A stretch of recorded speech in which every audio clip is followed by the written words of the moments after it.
Back once again. सो दोस्तों आज की कहानी जो एक्सप्लेन करने जा रहे हूँ उसका नाम है ट्रैश। ये असल में दो कचरे उठाने वाले बच्चों की कहानी है जिन्हें एक बैग मिलता है और इस बैग में ऐसा क्या है जो इनकी किस्मत बदल देता है। कहानी शुरू होती है राफेल जो कि ब्राजील के एक छोटे से कस्बे में रहता है। उसका काम है शहर में घूम घूम कर कचरे उठाना। लेकिन यहाँ हम उसकी एक वीडियो देखते हैं जिसमें वो किसी को शूट करने की कोशिश करता है लेकिन कर नहीं पाता, जिसके बाद राफेल हमें खुद की कहानी बताता है। अब यहाँ से सीन शिफ्ट होता है जॉर्ज नाम के शख्स पे जो एक गहरे सदमे से गुजर रहा है क्योंकि उसकी बेटी पिया जो कि सिर्फ 10 साल की थी उसकी मौत हो चुकी है और वो उसे एक ताबूत में रखकर दफनाने ले जा रहा है। लेकिन यहाँ वो किसी चीज से काफी डरा हुआ है और यही वजह है कि वो उसे दफन करते समय उदास होने से ज्यादा डरा हुआ लग रहा है। अब जॉर्ज घर वापस आता है जहाँ पर उसे पता चलता है कि टाउन में पुलिस आ गई है और ये देखकर वो किसी को कॉल करता है और उसे वार्न करता है कि वहाँ से निकल जाओ। जॉर्ज एक्सप्रेस में अपनी बेटी की फोटो रखता है और एक चाबी भी जो कि इस चीज की है हमें नहीं पता। अब पुलिस को देखकर वो भागना शुरू करता है लेकिन तब तक पुलिस के घर के अंदर आ चुकी थी। जॉर्ज फौरन खिड़की से बाहर निकल जाता है और लॉबी से होकर भागने लगता है लेकिन तभी एक गोली सीधा उसके पैर में लगती है जो उसी ऑफिसर ने जलाई थी और जख्मी होने के कारण वो चल नहीं पाता। तभी उसे साइड में एक गार्बेज ट्रक दिखाई पड़ती है तो फौरन अपनी वही पर्स उसमें फेंक देता है। ये करते हुए पुलिस भी उसे देख लेती है लेकिन वो उस तक पहुंच नहीं पाती। लेकिन यहाँ उनके हाथ जॉर्ज लग चुका था। इसके बाद हम उसी ट्रक को देखते हैं जो शहर के सबसे बड़े डंपिंग यार्ड में पहुंचता है जहाँ बहुत सारे कूड़ा बीनने वाले लड़के मौजूद थे। यहाँ हम पहली बार राफेल को देखते हैं। ये वही है जिसे हमने कहानी की शुरुआत में देखा था। अब वो भी कचरे उठाना शुरू करता है और उसकी किस्मत इतनी अच्छी होती है कि वो पर्स उसे ही मिल जाता है। लेकिन उसे खोलने से पहले वो ऊपर वाले से विनती करता है कि इसमें उसे कुछ पैसे मिल जाए और होता भी कुछ ऐसे ही है। वो फौरन अपने दोस्त जॉन को बुलाता है और उसे इस बारे में बताता है जिसके बाद वो दोनों पैसे को आधा आधा बांट लेते। लेकिन उसके जाने के बाद राफेल उस पर्स के अंदर और चीज खोजता है जिसमें उसे जॉर्ज का ड्राइविंग लाइसेंस और उसकी बेटी की फोटो और एक की मिलती है जो देखने में बहुत ही अजीब थी। लेकिन मैं इतना बता दूं कि आपको ये की आगे जाकर इस पूरी कहानी का रुख पलटने वाली है। अगले सीन में हम फ्रेडी नाम के शेरिफ को देखते हैं जो किसी के कहने पर जॉर्ज को बहुत मारता है और उसे उसी पर्स के बारे में बार बार पूछता रहता है लेकिन वो कुछ नहीं बताता। कहानी आगे बढ़ती है और हम एक अमेरिकन लड़की को देखते हैं जो कि एक एनजीओ चलाती है और वो उस स्लम के बच्चों को पढ़ाने लिखाने की कोशिश कर रही थी। वो भी बहुत सालों से और धीरे धीरे अब उनमें सुधार भी आ रहे थे। यहाँ तक कि वो उन्हें कुछ खाने पीने का सामान भी देती रहती थी। अब उसी दौरान स्लम में कुछ गाड़ियाँ आती है जिसमें फ्रेडी भी था। वो उसी पर्स को ढूंढने के लिए यहाँ पर आया था और वो उन गरीब लोगों से कहता है कि अगर किसी को लाल कलर का पर्स मिले तो वो हमें वापस कर दे, उसके बदले में उन्हें बहुत बड़ा इनाम मिलेगा।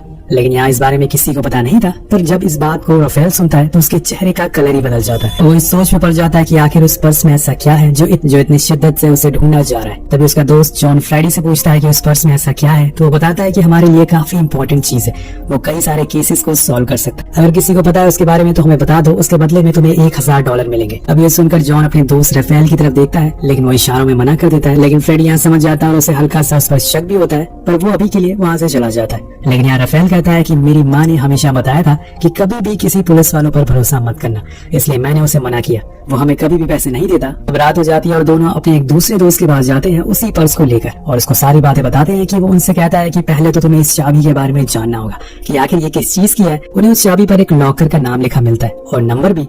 तो वो उनसे शहर जाने को बोलता है। अब ये तीनों सिटी तो पहुंच जाते हैं जहाँ पर उन्हें वो लॉकर भी मिल जाता है लेकिन उसके आसपास पुलिस खड़ी मिलती है। अगर उन्होंने उसे खोलने की कोशिश करी तो ये पकड़े जाएंगे। पर यहाँ जॉन एक प्लान बनाता है। वो एक लड़की की पर्स छीन कर भागने लगता है जिसके पीछे सारी पुलिस लग जाती है और इसी का फायदा उठाकर ये दोनों उस लॉकर को खोलते हैं जिसके अंदर उन्हें एक लेटर मिलता है और पिया की कुछ फोटोज मिलती है। फोटो के पीछे कुछ नंबर भी लिखा हुआ था। उन्हें लग रहा था कि शायद इसके अंदर कुछ अनमोल चीज मिलेगी या फिर कुछ पैसे, लेकिन ऐसा कुछ नहीं था और ये देखकर दोनों उदास हो जाते हैं और वापस घर के लिए निकल जाते हैं। पर यहाँ उनका दोस्त जो कि रैट था वो कहता है कि जरूर इस नंबर और लेटर के पीछे कोई राज है, हमें इसके बारे में और जानकारी इकट्ठा करना चाहिए। इतनी आसानी से हिम्मत नहीं हारनी चाहिए, अगर कुछ बड़ा निकला तो हम करोड़पति बन सकते हैं। तो वो तीनों लोग वहाँ से डायरेक्ट ओलिविया के घर जाते हैं जहाँ पर वो बाहर किसी से बात कर रही थी और ये उसके लैपटॉप में जोई क्लैमेट नाम के आदमी के बारे में सर्च करने लगते हैं। ये वही शख्स था जिसके नाम पर ये लेटर सेंड करा गया था। उन्हें पता चलता है कि ये लॉयर था पर किसी बड़े जुर्म की वजह से उसे पुलिस ढूंढ रही है और वो कहाँ पर है किसी को पता नहीं है। वो उसकी पूरी जानकारी को प्रिंट करके निकाल लेते हैं और वहाँ से भाग जाते हैं। वहीं दूसरी ओर फ्रेडी जो इस्लाम में सभी पर नजर रखे हुआ था पर यहाँ वो नोटिस करता है कि वो दोनों बच्चे से काफी दिनों से दिखाई नहीं दे रहे। इस बारे में वो एक लड़के से पूछता है जिसमें उसे पता चलता है कि वो तो कई दिनों से यहाँ पर आ ही नहीं रहे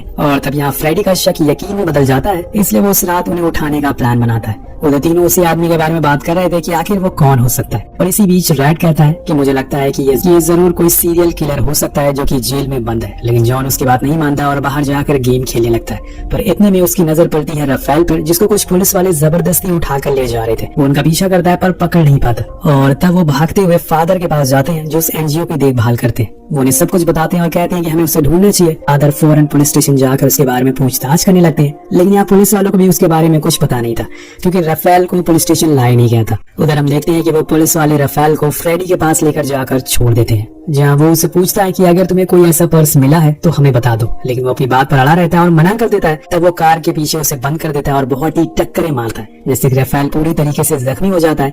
थोड़ी देर बाद वो उसे डिग्गी से बाहर निकालता है और फिर से वही सवाल करता है कि वो पर्स कहाँ है, लेकिन राफेल का जवाब वही था, उसे नहीं पता।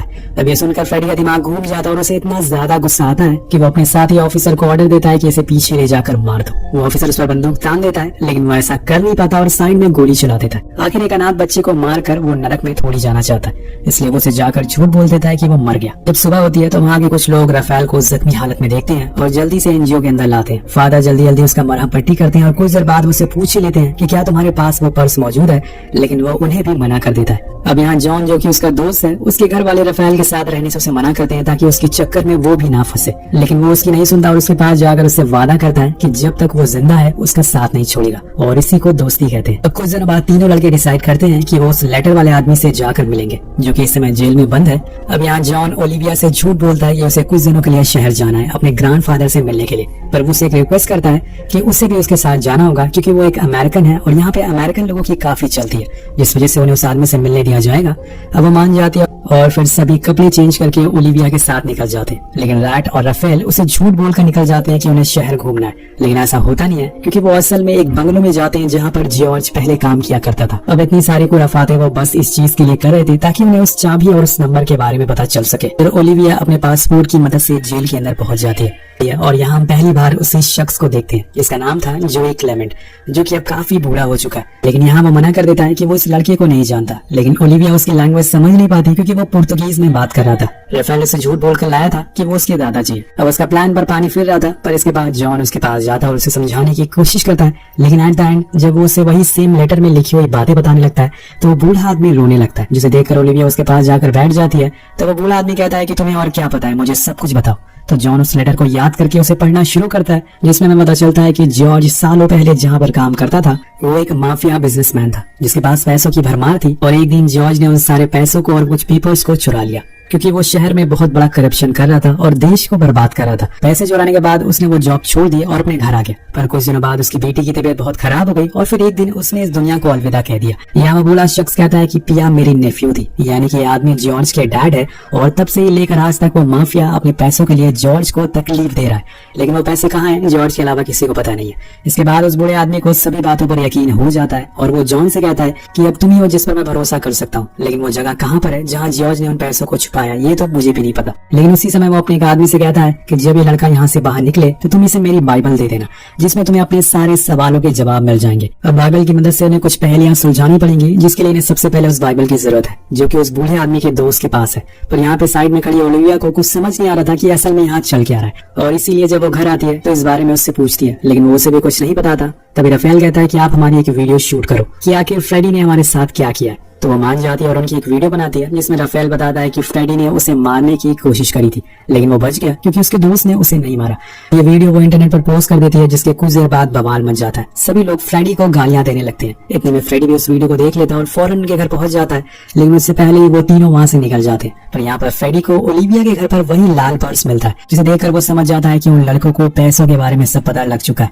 वो ओलिविया से उनकी लोकेशन पूछता है, लेकिन उसे तो कुछ पता ही नहीं था वो कहाँ गए और ये सब असल में चल गया है। और इसी गुस्से में फ्रेडी ऑर्डर देता है कि इस पूरे स्लम को जला दो। हम पूरे स्लम को जलते हुए देखते हैं, जिससे हजारों लोग बेघर हो जाते हैं, उनके रहने खाने का सामान सब कुछ जल जाता है। उधर वो तीनों बच्चे सिटी की ओर बढ़ने लगते हैं, लेकिन यहाँ पे उन्हें अब कुछ पैसों की जरूरत पड़ेगी क्योंकि वो आदमी जिसके पास बाइबल है वो इनसे पैसे मांग रहा है। इसलिए जॉन फादर के घर जाता है और उनके पास जितने भी पैसे थे वो उन्हें चुरा लेता है, पर वो एक पोस्टर भी वहाँ छोड़ देता है, जिसे देखकर वो समझ जाते हैं कि ये जॉन ने करा, पर क्यों करा ये उन्हें अभी तक पता नहीं होता। इसके बाद राफेल सभी को अपना प्लान समझाता है और खासकर जॉन को, जिसे उस आदमी के पास जाना है उस बाइबल को लेने के लिए। वो उसे बताता है कि उससे लड़ाई मत करना क्योंकि पुलिस हमें ढूंढ रही है, और हाँ पहले बाइबल ले लेना और फिर पैसे देना। लेकिन यहाँ उल्टा हो जाता है, जॉन पहले पैसे देने लगता है और सोचता है कि वो बिना पैसे दिए बिना ही बाइबल को लेकर भाग जाएगा। हालांकि वो ऐसा करने में कामयाब तो हो जाता है, लेकिन तब तक वहाँ पुलिस आ जाती है जो उस आदमी को पकड़ लेती है, पर जॉन भागने में कामयाब था। अब कुछ देर बाद वो तीनों फिर से एक जगह पर मिलते हैं। अब इनका अगला स्टेप था उस फोटो के पीछे जो भी नंबर लिखे हुए हैं उनकी पहेलियों को सुलझाना। तो राफेल लग जाता है, वो सबसे पहले उन नंबर को देखता है। पहला था 909